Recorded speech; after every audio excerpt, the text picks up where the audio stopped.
বৈষম্য বিরোধী ছাত্র আন্দোলনের উদ্ভূত পরিস্থিতিতে শিক্ষার্থীদের প্রাণ নেয়ার ঘটনার সুষ্ঠু তদন্ত ও বিচার, আটককৃতদের মুক্তিসহ ৯ দফা দাবিতে বৈষম্য বিরোধী ছাত্র আন্দোলনের পক্ষ থেকে ৩রা আগস্ট বিক্ষোভ এবং আগামীকাল রোববার থেকে অনির্দিষ্টকালের জন্য সর্বাত্মক অসহযোগ আন্দোলনের ডাক দেয়া হয়েছে। ২রা আগস্ট রাতে আন্দোলনের সমন্বয়ক আসিফ মাহমুদ এমন কর্মসূচি ঘোষণা করেছেন। একই সঙ্গে দেশের সব জনসাধারণকে সংগঠিত হয়ে কর্মসূচি সফল করার আহ্বানও জানিয়েছেন তিনি।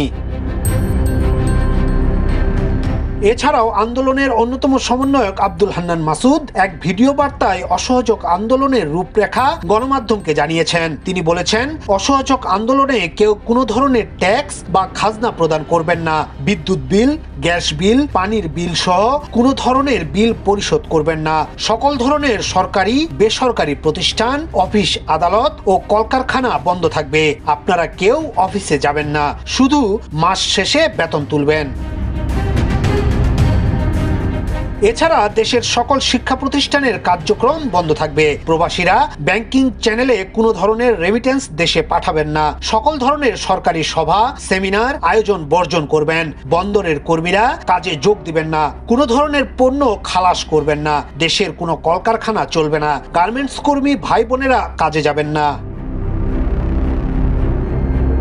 এমনকি গণপরিবহন বন্ধ থাকবে। শ্রমিকরা কেউ কাজে যাবেন না। জরুরি ব্যক্তিগত লেনদেনের জন্য প্রতি সপ্তাহে রোববারে ব্যাংকগুলো খোলা থাকবে। পুলিশ সদস্যরা রুটিন ডিউটি ব্যতীত কোনো ধরনের প্রোটোকল ডিউটি, রাইট ডিউটি ও প্রোটেস্ট ডিউটিতে যাবেন না। শুধুমাত্র থানা পুলিশ নিয়মিত থানার রুটিন ওয়ার্ক করবে। দেশ থেকে যেন ১ টাকাও পাচার না হয়, সকল অফশোর ট্রানজেকশন বন্ধ থাকবে।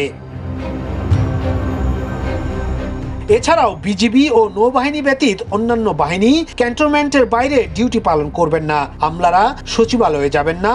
ডিসি বা উপজেলা কর্মকর্তারা নিজ নিজ কার্যালয়ে যাবেন না। বিলাস দ্রব্যের দোকান, শোরুম, বিপণী বিতান, হোটেল, মোটেল, রেস্টুরেন্ট বন্ধ থাকবে।